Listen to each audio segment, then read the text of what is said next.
বাংলাদেশ সেনাবাহিনীতে কোন কোন দেশের অস্ত্র আছে এবং কি কি অস্ত্র আছে, বাংলাদেশ সেনাবাহিনী বিশ্বের কততম স্থানে এবং গ্লোবাল ফায়ার তত্ত্ব কি বলছে, আজকে আমি এই ভিডিওটিতে সম্পূর্ণ বিশ্লেষণ করব। অবশ্যই ভিডিওটি সম্পূর্ণ দেখার অনুরোধ রইল। গ্লোবাল ফায়ার ইন্ডেক্স অনুযায়ী 2024 সালে বাংলাদেশ সামরিক শক্তির দিক থেকে বিশ্বের 37তম স্থানে থাকবে। বাংলাদেশ দীর্ঘদিন ধরে অস্ত্রের জন্য চীনের উপর নির্ভরশীল ছিল, তবে সম্প্রতি এই তালিকায় যুক্ত হয়েছে তুর্কি সহ বেশ কিছু পশ্চিমা বিশ্ব। সুইডেনের Stockholm international piece research international অনুযায়ী 2009 সাল থেকে 2023 সাল পর্যন্ত অস্ত্র আমদানির ক্ষেত্রে বাংলাদেশের অবস্থান বিশ্বের 28তম। গ্লোবাল ফায়ার একটি বিশ্ববিখ্যাত সংস্থা যা সামরিক ক্ষেত্রের তথ্য সংগ্রহ ও গবেষণা করে প্রতি বছর সামরিক শক্তির মূল্যায়ন করে একটি তালিকা বা সূচক প্রকাশ করে। এতে বিশ্বের 145টি দেশের সামরিক শক্তি মূল্যায়ন করা হয়।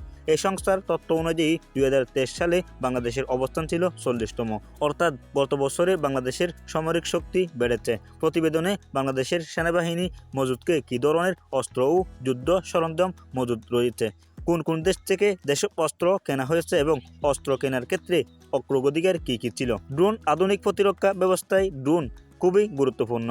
ওয়ার পাওয়ার বাংলাদেশ জানিয়েছে যে বাংলাদেশি সেনাবাহিনীর কাছে 44টি ড্রোন রয়েছে, এর মধ্যে 36টি হলো স্লোভেনিয়ান নির্মিত, 6টি তুর্কির।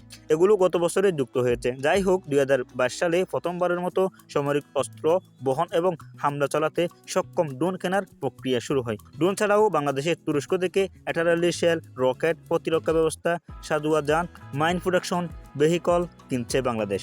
এদিকে তুর্কির বৈরক্ত ছাড়াও বাংলাদেশের বহরে 2টি ইতালিয়ান সিলক্স ফেলকো সিরিজের ড্রোন রয়েছে। সাবমেরিন এবং যুদ্ধজাহাজ। বাংলাদেশের নৌবাহিনীর 2টি সাবমেরিন রয়েছে। চলতি অর্থ বছরে বাংলাদেশের প্রতিরক্ষা বাজেট প্রায় 42,000 কোটি টাকা। এর আগে 2023-24 অর্থ বছরে প্রতিরক্ষা ক্ষেত্রে প্রায় 38,000 কোটি টাকা বরাদ্দ করা হয়েছিল, অর্থাৎ এই ক্ষেত্রে ব্যয় বেড়েছে প্রায় 40,000 কোটি টাকা, বিবিসি সূত্রে জানা গেছে।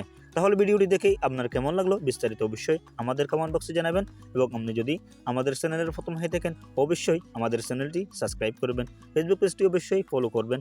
আসসালামু আলাইকুম ওয়া রাহমাতুল্লাহি ওয়া বারাকাতুহু।